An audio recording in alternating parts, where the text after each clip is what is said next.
What's up, TRP? Welcome to week 4 of our sermon series on the story of Joseph. We're going to be looking at Genesis 39 today, and I'm just going to read it and insert a little bit of commentary. Okay.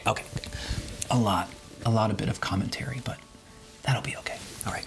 This is Genesis chapter 39, beginning in verse 1. It says, "Now Joseph had been taken down to Egypt. Potiphar, an Egyptian who was one of Pharaoh's officials, the captain of the guard, bought him from the Ishmaelites who had taken him there." Now, let's just flash back real quick. If you happen to have stumbled upon this video without hearing the first 3 weeks, just real quick flashback for you to bring you up to speed. Joseph has been sold into slavery by his brothers. And the author of Genesis is very clear. They hate him. He was the favored son of their father, and they couldn't handle it, so they sold him to a group of caravanners heading south to Egypt. And this picks up the story. Last week in Genesis 38, the author seemed to go on a little bit of a side tangent, talking about one of Joseph's brothers, Judah, and his family. And now he's bringing us back to the Joseph narrative. If you need to pause here and go back to week 3, there's a lot of really cool literary ties between the story of Judah and Tamar and what is going on with Joseph. But for now, you'll be okay just knowing that Joseph has been sold into Egyptian slavery, and this is where the story picks up. Verse 2, it says, "The Lord was with Joseph so that he prospered, and he lived in the house of his Egyptian master." The story here, in some English translations, will refer to Potiphar again by name. In the Hebrew, it only occurs in the first verse when he has been sold to Potiphar. The rest of the time, it just refers to him as he or his master. Okay? When his master saw that the Lord was with him and that the Lord gave him success in everything that he did, Joseph found favor in his eyes and became his attendant. Note all of the uses of the masculine pronoun. He put him in charge of his household, and he entrusted to his care everything that he owned. From the time he put him, that's Joseph, in charge of his household and of all that he owned, the Lord blessed the household of the Egyptian because of Joseph. The blessing of the Lord was on everything he had, both in the house and in the field, so he left everything he had in Joseph's care. With Joseph in charge, he did not concern himself with anything except the food that he ate. Some interpreters think that there's a bit of ambiguity here, or maybe better, a bit of sexual innuendo here. That might be reading in a little bit too much to the story. And now we get this detail about Joseph. In the past, we've already learned that Joseph is a punk kid. His brothers hate him. His dad loves him. He's got this ornamented coat that gets him in a little bit of trouble and becomes the sign of his own death in the eyes of his father. And now we learn that Joseph was, quote, well-built and handsome. Okay, I'm a huge nerd, so I've been doing a lot of research on Joseph's good looks. The phrases that are used here to describe Joseph, they were well-built and handsome. That's the same phrases that are used to describe his mom. Of course, we would translate them in different terms, but it's the same phraseology used to describe Rachel in Genesis 29. They were both comely in features and comely to look at, or handsome in body and handsome in look, or attractive in body and attractive in look, however you want to interpret that here for Joseph and Rachel. Either way, there's a lot of fun Jewish interpretive traditions about how good Joseph looks. As it appears here in this story, the description is clearly used to justify Potiphar's wife's reaction. Note, Potiphar's wife does not have a name at any point in this story. She is only known as Potiphar's wife. Now, in the Genesis text, it says, "And after a while, his master's wife, Potiphar's wife, took notice of Joseph and said, 'Come to bed with me.'" In the Hebrew text, this is just 2 words, shikva imi. I'm going to self-edit there a little bit. I was going to say you could tuck those words away if you want, husbands and wives, whatever, spouses. I would say that you could tuck those away, but Okay, these are the first two words that she speaks to Joseph as recorded in the Bible. One scholar, Robert Alter, writes, the extraordinary bluntness of this sexual imperative, shikva imi, come to bed with me, sleep with me. It makes it one of the most striking instances of revelatory initial dialogue in the Bible. It's intense, and it's all because Joseph was so hot, so incredibly hot. Potiphar's wife just couldn't handle it. She needed him in her life in that way. A later Jewish interpreter, Philo of Alexandria, he's actually a pretty important Jewish interpreter, says this, that she was driven mad by his handsomeness. I'm going to channel my inner Squints Polydorus here from the beautiful and extraordinary movie, The Sandlot, who says very eloquently of his all-time crush, Wendy Peppercorn. He says, I've been coming here to this pool every summer of my adult life. He's 12, maybe 13. And every summer, she's oiling and lotioning and lotioning and oiling. I can't take it anymore! Other Jewish traditions extended the scope of the effects of Joseph's good looks so that they envision young women climbing walls just to get a glimpse of him. And in this vein, one text, which is a much later retelling of Joseph's life, it says, all the wives and daughters of noblemen and satraps of the whole land of Egypt, when they saw Joseph, they suffered badly because of his beauty. One more tradition, just to prove the point, and just because I find this one absolutely hilarious. The Quran retells the story of Joseph and Potiphar's wife too, and it's notably different. However, this detail about Joseph's extreme attractiveness is the same. In its retelling, Potiphar's wife hears that the women of the town suspect that she's trying to sleep with Joseph. So she invites them over for a banquet, and then she tells Joseph to come on out, to parade himself before all of the town's women. And it says, and when they saw him, they marveled at him, and they said, good God, this is not a human. This must be a precious angel. And you can almost just envision Potiphar's wife saying, see, I told you, blame me. Go ahead, blame me. Shikva imi, right? So yeah, Joseph was well-built and handsome. And this description is used to set up the next plot point in the story, which is Potiphar's wife saying, come to bed with me. Now, my doctoral supervisor, John Goldengay, makes a pretty good point here because we as Western readers of the Bible, we're sort of trained to think of Potiphar's wife's desire here as sex for sex's own sake. But this might be a little too much of a modern reading into the story. Because in the ancient world, sex for sex's sake may have been less likely of an option.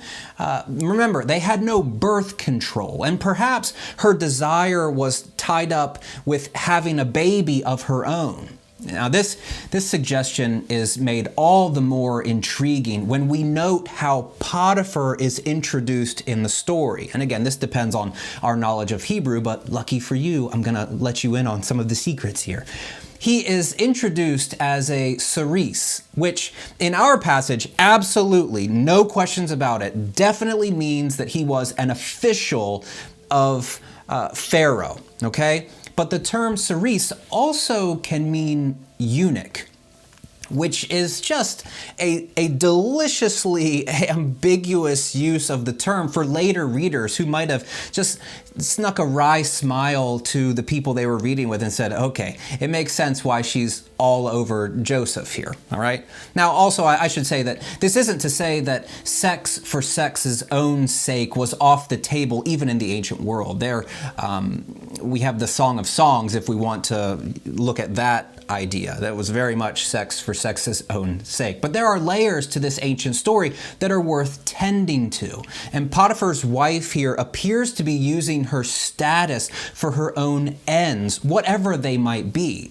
Sexual desire or baby making, who knows? But she is attempting to use her own status and influence over Joseph to get what it is that she wants from him. And Joseph refuses here. Remember, he's 19, maybe 20. He's a young man, so this is really unexpected. And Jewish interpreters, again, they extrapolate on this detail of Joseph continually refusing her advances. Not only did he refuse, they say, they actually begin to surmise that he wasn't even tempted. He never even thought about it because he is so chaste and such a model of faithfulness to the divine. In contrast, in fact, to her two-word commands to sleep with her, Joseph launches into this lengthy dialogue. He says, "With me in charge, my master does not concern himself with anything in the house. Everything he owns has been entrusted to me. No one is greater in this house than I am. My master has withheld nothing from me except for you because you're his wife. See, you're his wife. And how then could I do such a wicked thing and sin against God?" Okay, right? Okay. So Joseph, you can play this up a bit. 19-year-old kid, here's this command. It's shikva emi, and it's very forthcoming, and he goes into this long diatribe.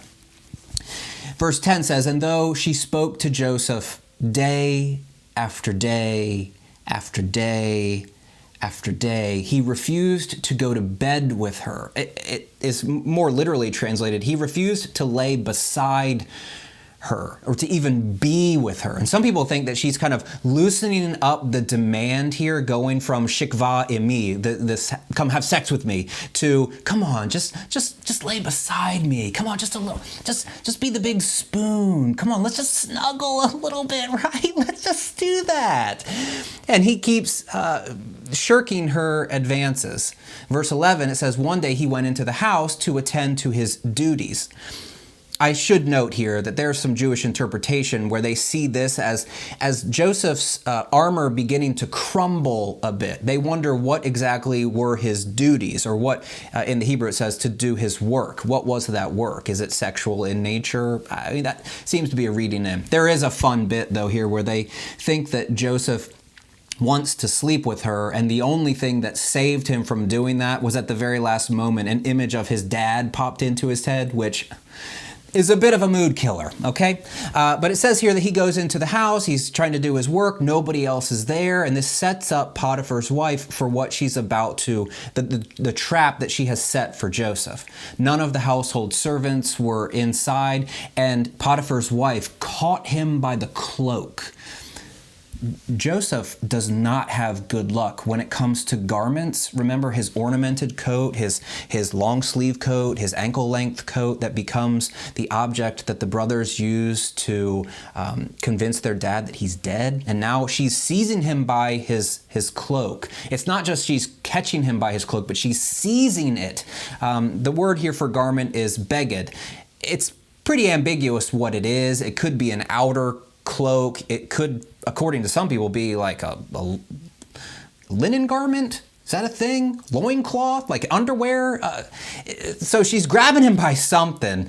And then she says, "Come to bed with me, shikva emi." She goes back to her original command. But he left whatever it is, his beged, his garment, in her hand, important, in her hand, because she seized him, and he runs out of the house. Now, just to help you get a mental image here, we don't exactly know what this garment refers to, but again, Robert Alter says Joseph would be naked or nearly naked when he runs off, leaving the garment behind in her grasping hand. Okay, so you shouldn't get an image of that. Let's be pure here. But you can catch the scene of young Joseph running out of the house, and maybe some other onlookers seeing him, and he's in his underwear or less than, and he's just kind of running off. Now, when she sees this, Potiphar's wife seizes it as an opportunity to set the trap for Joseph. Verse 13, it says, when she saw that he had left his cloak in her hand and had run out of the house, she called her household servants and she says, look, this Hebrew, this is most likely meant as a slur of some sort. It's certainly a term that's meant to differentiate Joseph from the Egyptians here. It says, this Hebrew has been brought to us to make sport of us. She's also throwing her husband under the bus here a little bit as the one who has procured Joseph and placed him in the house in a seat of prominence. He came in here to sleep with me, she says, but I screamed. And when he heard me scream for help, he left his cloak beside me. Woo! Crafty. She's crafty because no longer is the cloak in her hand. It's now beside her. There's been this change here. He left his cloak beside me and ran out of the house.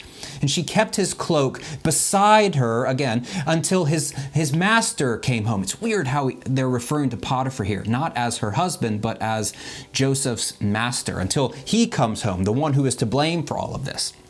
Again, Joseph and his garments. This is not a good thing. Lies are typically created around this guy's clothes, and it's happening to him again by Potiphar's wife. So Potiphar comes back and she begins to tell this story, which changes a little bit again. That Hebrew slave, note, he's not any more just a Hebrew, he's a Hebrew slave. That Hebrew slave that you brought came to me to make sport of me. A more literal interpretation of this would be the Hebrew servant that you brought to us came to me in order to play around with me. This verb is weird. Actually, this is the same verb that's used in the story of Isaac and Rebekah when they are traveling in foreign territory and Isaac says to her, come on, pretend to be my sister so that nobody kills me because you, my beautiful bride, you are so beautiful that nobody can handle how beautiful you are, and they're just going to want to take you and sleep with you. So when they go into this foreign place, they create this narrative where Rebekah is the sister of Isaac, but then later on, the king sees them fooling around, playing around. It's actually the same verb for his own name, I believe, Yitzhak. Check me on that. But either way, it comes out that they are husband and wife because they're fooling around, and it's the same verb that's used here, that you've brought this servant to fool around with me. But she says, as soon as I screamed for help, he left his cloak beside me. Again, not in her hand. She didn't seize the cloak because she was so angsty about sleeping with this kid. It actually says that he left his cloak beside her, and then he ran out of the house. Verse 19, when his master heard the story his wife told him, saying, this is how your slave treated me, he burned with anger. And Joseph's master took him and put him in prison, the place where the king's prisoners were confined. This is strange. This is a strange detail, because you would expect that someone who attempts to rape the wife of his master would be executed, but he's not. He's placed into the kind of this might be a reading in, but it seems like a swanky sort of upper level prison house where Joseph is with all of the other upper level people who are being punished. We'll see how that unfolds in the next chapter. But while Joseph was there in the prison, the Lord was with him. He showed him kindness and granted him favor in the eyes of the prison warden. So the warden put Joseph in charge of all of those held in the prison, and he was made responsible for all that was done there.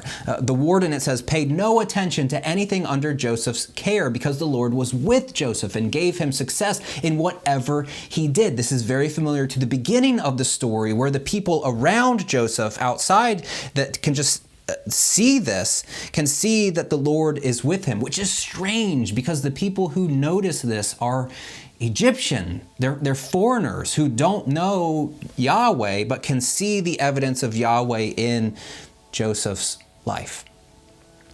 As we have seen throughout our series on Joseph, the author or authors or editors of Genesis are brilliant storytellers. They're often including subtle hints of foreshadowing where the story is going to go, or important and delicate literary ties that connect the narrative that they're telling with other portions of the story, as we saw last week.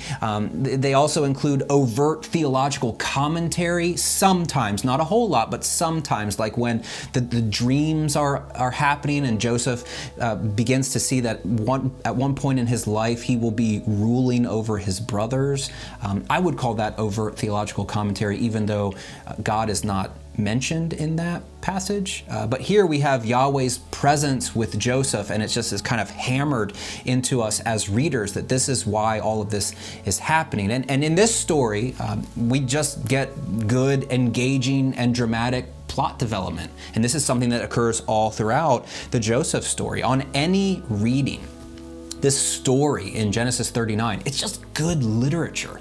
It's a fascinating story that if you've never heard it before, you're kind of sitting on the edge of your seat wondering what is going on. We've got high stakes in this story. We've got surprising success of a slave, followed by the equally surprising fall from grace. We have intrigue and accusation. We've got sexiness. We've got all sorts of things that are happening here. We've got wrongful punishment and also a surprisingly mild punishment for the accusations that are leveled against this foreigner. I know that many of us, we're familiar with this story, but if we're able to enter into it, even for a moment, it just pulls us in. But what do we do with it?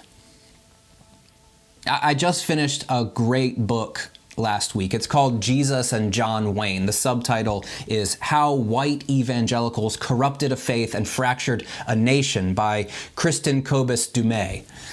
And toward the end of the book, she notes the uptick in conservative pastors preaching politically loaded sermons about the false accusations of Potiphar's wife and any other woman at any point in history.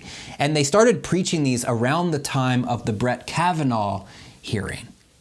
But clearly, that's not the point of this story. And I'd also add it's a gross and misogynistic approach to a much more nuanced discussion that's needed within the church about power dynamics and patriarchalism and the credibility of victims in our society. Sadly, the church has not been hidden from sexual scandals in its more recent past.